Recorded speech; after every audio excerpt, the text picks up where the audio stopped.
Next on Worcester News tonight, remembering fallen firefighter Christopher Roy. Friends recall the warm personality of the father, brother, and son. Plus, a man and his dog are safe after falling through thin ice. The fire department is warning people of the danger this time of year.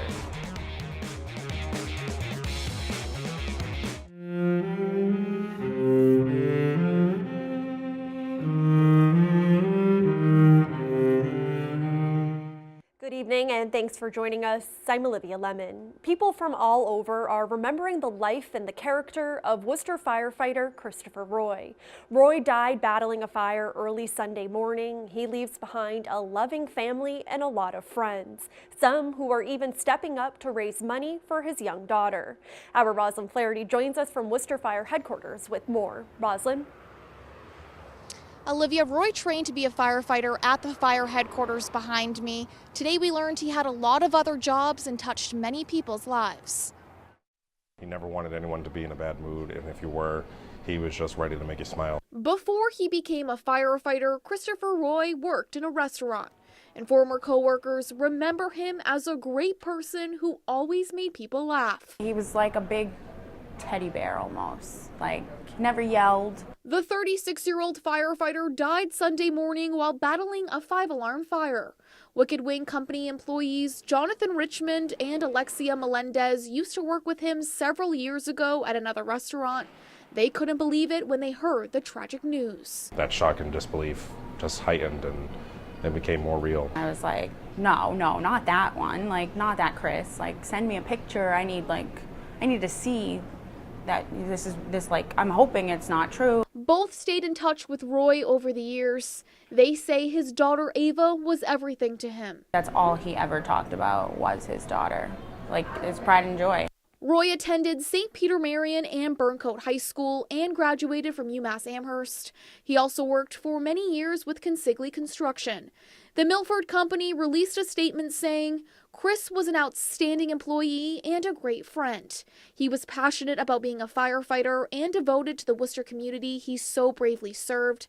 Chris was equally dedicated to his construction craft, always willing to go the extra mile.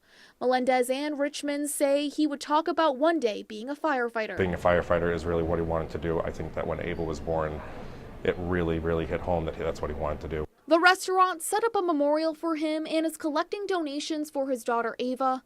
They wanted to show support for their friend and his family. Something that we should be doing as a community is helping each other and helping the family out as much as we can. The restaurant collected more than $500, waitresses even putting their tip money in. They will be collecting donations until Friday. Live in Worcester, Roslyn Flaherty, Worcester News Tonight.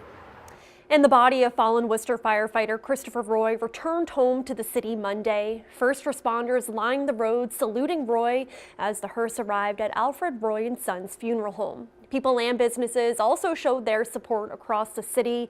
His fellow firefighters and chiefs say Roy loved the job.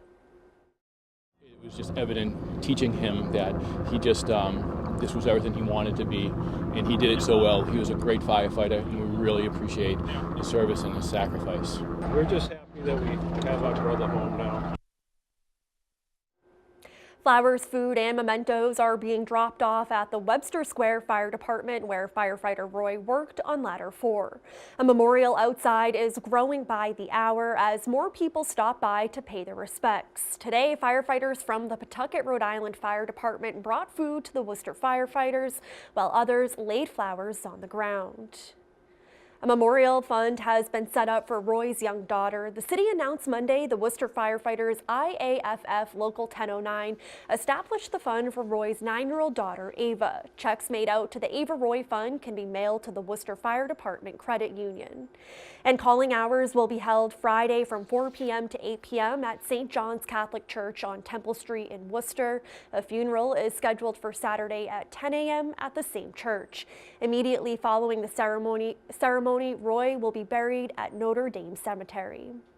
Turning our attention to the weather now, cold temperatures again on Tuesday, but it appears it will get a little warmer as the week goes on. Chris Cloninger has a first look at our forecast. I'm meteorologist Chris Gloninger. Temperatures tonight dropping back down into the 20s and in some cases the upper teens up near the Route 2 corridor and outside of 495. I think Worcester should stay above 20 degrees. It's been pretty cold this stretch. In fact, a lot of ice forming on a lot of the rivers and ponds across the area. Tomorrow, there are some flurries and snow showers that'll focus across the South Shore, the Cape, and the islands. Once you go west of 128 and especially 495, it is another day filled with sunshine. It's cold, temperatures struggling to get to 30 degrees. So coming up, we'll be talking much more about the flurries moving in. The cold weather breaks after the stretch of below normal temperatures. And then this weekend, we're seeing a warm up, which precedes another storm. Most of it falls in the form of rain. The hour-by-hour timing of it coming up in a few minutes. A close call in Sutton this morning. The fire department responding to a call for a man and his dog who fell through the ice on Lake Singletary. The incident is leading firefighters to put out a warning tonight. Our Chandler Walsh joins us live now with more. Chandler? Olivia, the owners let their dog out in the morning, and when it didn't come back, they spotted it on the ice. They chose to try to make a rescue, but the fire department is saying that should be left to first responders. Things could have taken a turn for the worst. A Sutton man and his dog are lucky to be alive after an incident on Lake Singletary. The dog had gone onto the lake and fallen through the ice. Firefighters responded after the owner's attempted kayak rescue failed. The man had flipped over trying to pull a dog into the kayak, and that he was in the water as well as the dog. Fire Chief Matt Belcito says the dog and owner were about 450 feet out from shore and may have been in the frigid water for up to 3 minutes. He says they made it out on their own and are both expected to be okay.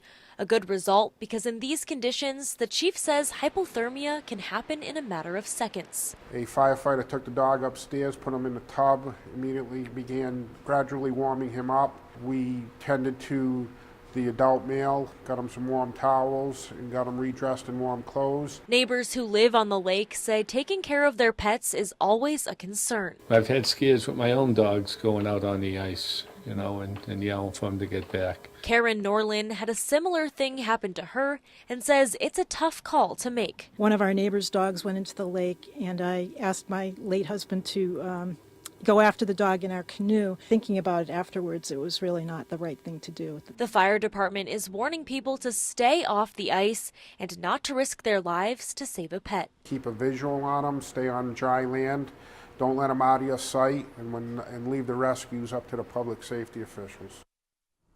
The fire department is urging people to stay off the ice now and in the future. They say though we've had a cold couple of days, the ice is still thin and unsafe. Chandler Walsh, Worcester News Tonight. A grand jury indicts a Northborough man for murder in the death of a woman whose body was found in a car in Hope Cemetery last year.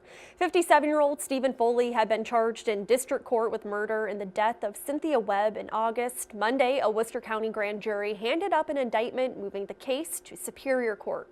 Webb's body was found in the trunk of her burning car in Hope Cemetery last December.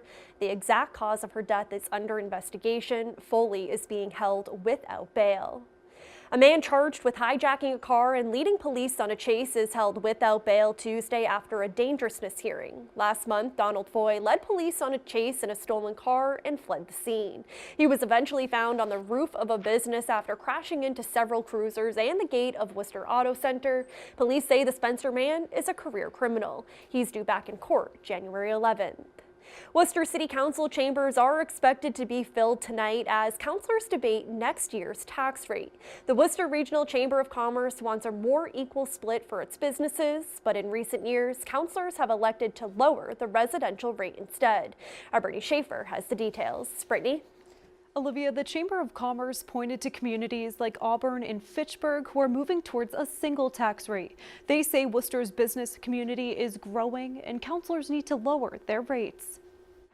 The Worcester Regional Chamber of Commerce wants to see change during tonight's City Council vote on tax rates. Those folks who are investing in Worcester, who want to make Worcester their business home, we want them to recognize that the city has their best interest at heart. Over the past 3 years, the City Council has voted to lower residential rates and increase commercial taxes. The Chamber's Alex Guardiola says it's hurting business owners. We really hope to see that the City Council recognizes that and say, hey, it's time to kind of put, put the vote together to say we back our businesses. City councilors say a big concern is residents on a fixed income. Councillor Christian King says the current tax rates are working well in creating a renaissance in Worcester. The city is a good place to conduct businesses. I think the formula that we've had the past 3 years has absolutely been working. I think that it's my intention to vote in a way that's consistent with what we've been doing the last 3 years. Oriela Kochi owns 2 restaurants and is also a homeowner in Worcester.